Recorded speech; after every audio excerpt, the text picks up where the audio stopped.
Chapter 1, The Littlest Bootlegger, Ardmore, Oklahoma, 1918. Much of my history has been arranged by storytellers who then relate these stories to a select and prearranged group of Masonic initiates. Secret society initiates who have targeted me since childhood have constructed two realities. One, the so-called normal or ordinary one, and the other, the product of mind or mystic power. What may not be obvious to readers is the fact that these two realities coexist side by side, so that what may seem to be mundane is actually also of mystic import.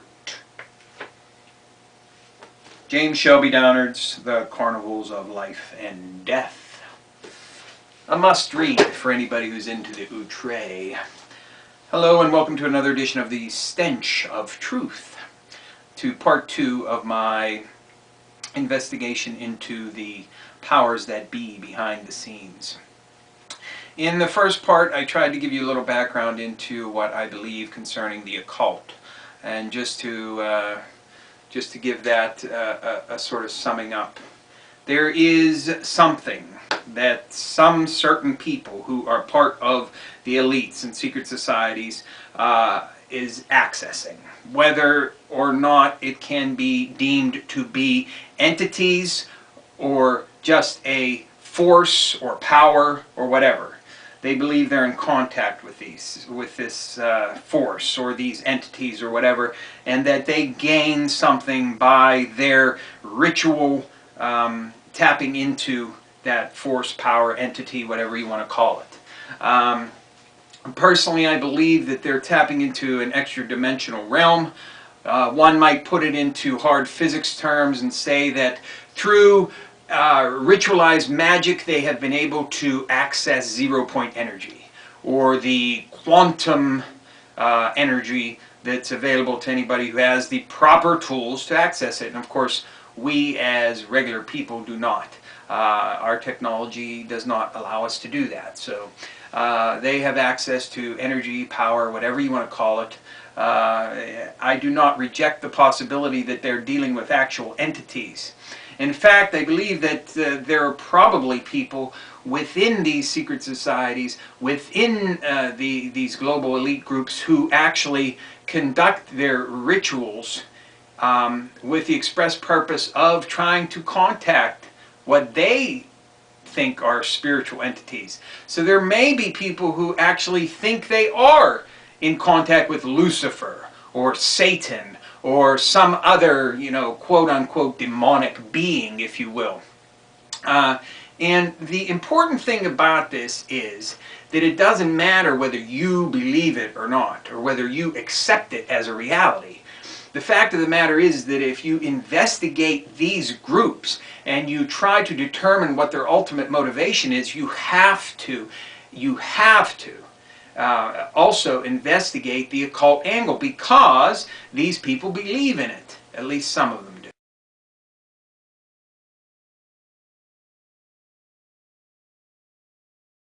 do. Okay?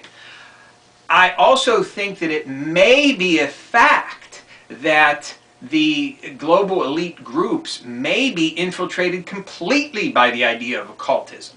Okay? But that may not be true also. But the fact of the matter is that it is there on some level. So therefore, this subject cannot be ignored whenever you decide to look at what the motivation of these groups are. One of the first places that you can look for motivation is the Georgia Guidestones. I'm sure that most of the people watching this video will know what those are, but surely you can go and look them up on Google, and I'm sure there are probably even videos on YouTube about them, which explain pretty well what I think the overall agenda of the elites is. And that is for massive population reduction and for the enslavement of whatever people are left, for a one-world government, which is to be run by enlightened man, and that's a code word for the elites, because by their very place, being an elite indicates that they're better than you and me, in their own minds, you understand. This is a fucking thought process they have. This is how they are raised, and this is how they operate their lives. They're better than you and me. That's what they fucking think. Okay? So the mechanisms by which they go about that, be they occult, be they economic, whatever, it all supports that underlying premise that they are elite for a reason, because they are superior to the fucking sheep. Alright?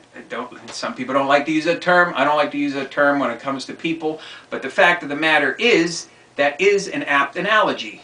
Okay? All of us, all of the broad mass of humanity lying below these people are lesser than them.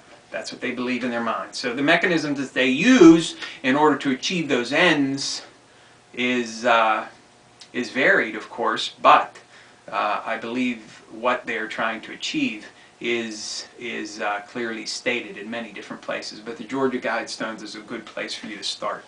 So massive population reduction, enslavement of the people, world government. They also have world religion. In other words, they'll have some very syncretistic religion, which will be something like Bahai'ism, may even be Bahai'ism eventually.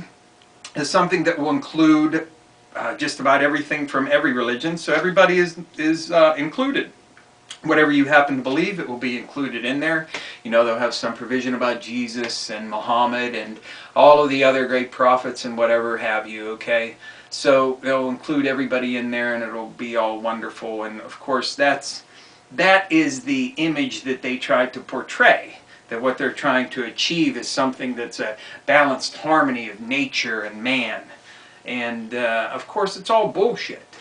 But you see, the reason why I started with the idea of looking at this from an occult perspective and looking at the idea of a tappable power or contactable entities or whatever you want to call them is because you have to understand that regardless of where you start in your investigation, you have to consider that as part of where you go. Okay, so in this one, we're looking at what are the goals. And those are the goals that I've stated. That we're looking at world government by the enlightened few, which is a code word for the elite.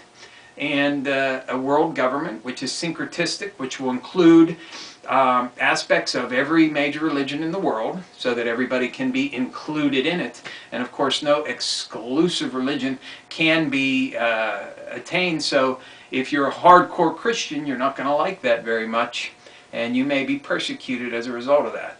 So now, a lot of people would want to look at this as being something akin to the end times of the Bible, or Armageddon, or any of these things like this. But of course, I do not look at it in that perspective, because I do not believe the literal accuracy of the Bible, and I do not believe per se in God as he is portrayed in the Bible.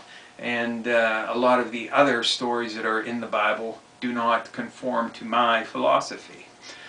So therefore, looking at it from an end times point of view and a biblical perspective doesn't do anything for me. But of course, there are many out there who look at this as being a fulfillment of prophecy.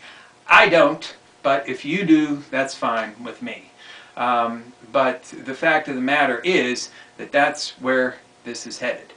It's headed towards that world government by the enlightened few over the amount of people who are left after a great culling is done in order to bring us into balanced harmony with Mother Nature.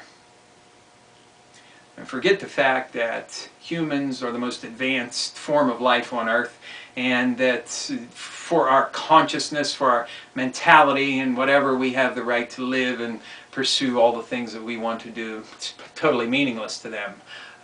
We are merely tools in their vast game, just like any other tool you would use, a garden shovel or rake, whatever. Thank you. Good night.